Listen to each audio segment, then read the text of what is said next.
It's something that's on a lot of people's bucket list, is to swim with wild dolphins. Just watch you guys step going up.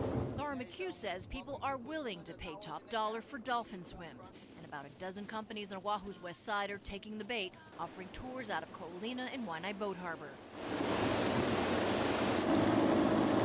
Our operation and the other boats, we alone go out 2 or 3 times every day, and that's, that could be 1,000 dives or operations a year.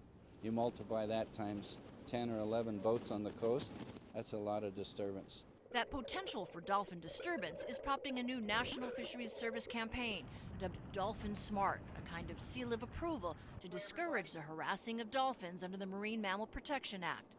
Right side, guys! Oh, there he is. Ocean Joy was one of the first companies to sign on. Shane Griffin draws the line at swimming with the dolphins. He estimates he's turned away millions of dollars by sticking to that rule.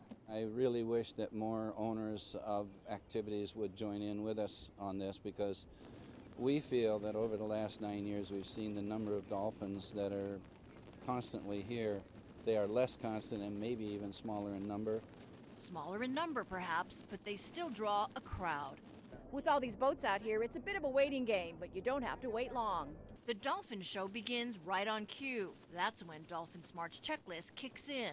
We want to make sure they turn off the engines if they're close to the animals, don't approach closer than 50 yards, don't encircle or cut off their path, and limit their time to about 30 minutes. On this day, we see one company doing none of the above. It cuts in, dropping snorkelers in the water without stopping. We want you to go out there to see natural behaviors, not disturbance behaviors. McHugh has had success with 4 tour operators on Oahu and Kauai, agreeing to fly under the Dolphin Smart banner. We actually chose this cruise because they do follow the rules, and that was something that was really important to us. And we really enjoyed being on this boat. Okay, so no regrets? No regrets at all. Maui and Big Island companies are next in line. Scientists want the companies to understand what's behind their guidelines. That includes some basics, like spinning. McHugh says it could be a sign that dolphins are bothered, and you have to understand their nature. The pods spend their nights fishing in deep waters and their days in cruise mode.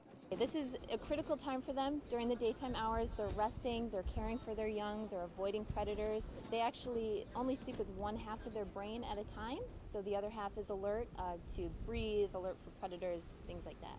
McHugh hopes tour operators will also be alert. They do spread out along this coast in the daytime into smaller groups, 10 to 30 or 40. But when they start to get together and you see 150 to 200 dolphins at one time and they're all active, that's really exciting. It's a lot of fun. Never get tired of it. The hope is the dolphins don't tire of the attention. Catherine Cruz, KITV 4 News.